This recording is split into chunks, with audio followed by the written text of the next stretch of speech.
केस थोडे विचित्र दिसायला लागले होते. मला आता कटिंग शिवाय पर्याय नाही. मग डायरेक्ट आलो भाऊ ननुभवच्या सलूनमध्ये.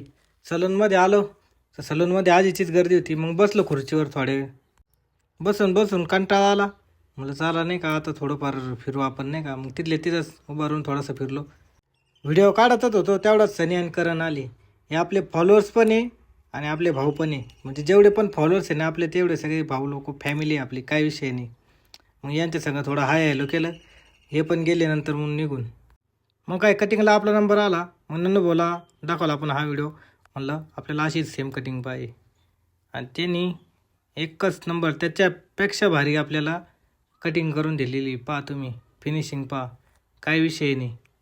हे पहा इकडून पण पहा सेम तशीच आपल्याला पाहिजे होती ना त्याच्यापेक्षा भारी आपल्याला त्यांनी कटिंग करून दिली, काही विषय नाही.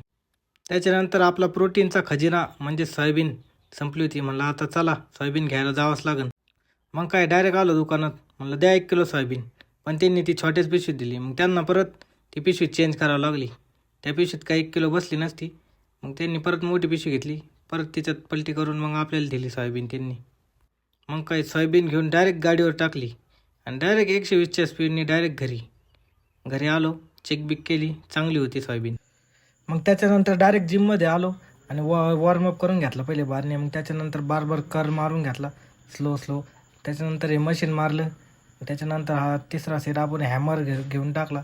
त्याच्यानंतर हे रोपनी मारून आपला वर्कआउट केला समाप्त.